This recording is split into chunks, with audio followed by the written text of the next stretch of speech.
who somehow always manage to find something else to cut.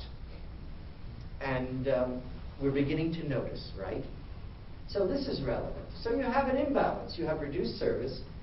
The customer has to make more effort. By the way, this has been going on for a long time. It's just we didn't notice it that much because once upon a time it was combined with an added convenience. So the classic supermarket meant that you had to pick your own groceries off the shelf and wheel it to the cashier, when once upon a time the grocer would take it off the shelf and put it on the counter for you. But you didn't mind because there was something that you got as a benefit in exchange.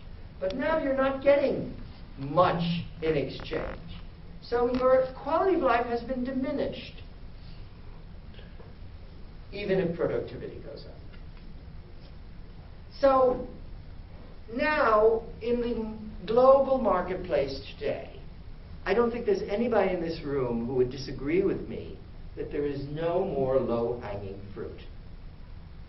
There was a time, certainly in growth economies, at one point in Japan, at one point in China, although China, because it's by sector, it's still going on, in India, where there's, oh, you can make a fortune, right? Economies of scale. But generally speaking, in a global environment as we have now, there is no more low-hanging fruit. The goal has been to sustain a business as much as to grow a business. You're happy if you can keep it level at some point. I'm not saying all businesses, but I'm saying that this has become a more common type of objective. Please feel free to disagree with me after I don't mind disagreeing. And you're dealing, in many cases, with entrenched local preferences. Increasingly, places like India and China, there's no question. And you'll also be dealing with powerful, favored local giant companies. You have the Tata Group in India and others.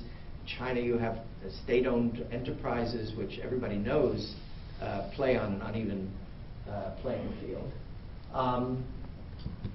You have a credit drought in the G20 countries, which is ironic because there's money everywhere, but nobody's circulating it, which is exactly what happened in the Great Depression, you know.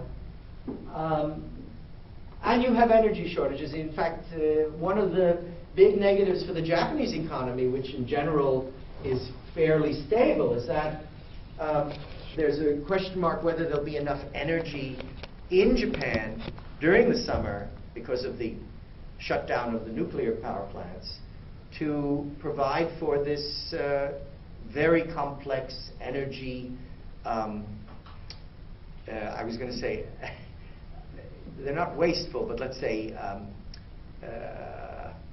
energy extravagant economy. Uses a lot of energy. Doesn't waste it, it uses it.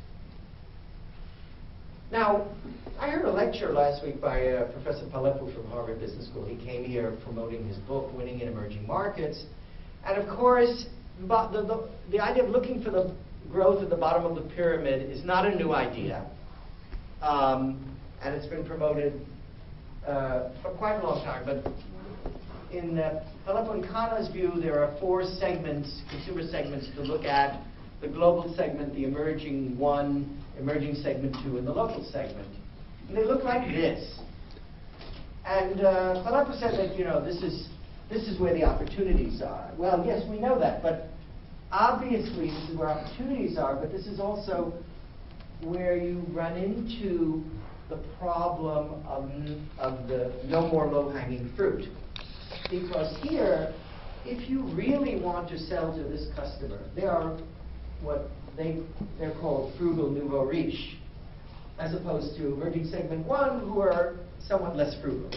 They may be nouveau, but they're less frugal. But this is really the new nouveau riche.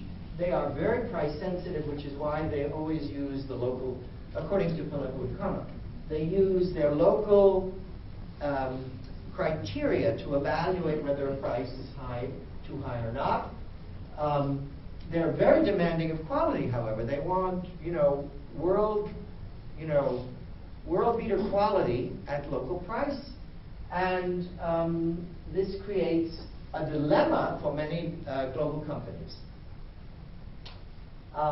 But this, as I said, is not a new idea. Way back in 1998, Prahalad and Lieberthal in Harvard Business Review, in the End of Corporate Imperialism, presented the same idea.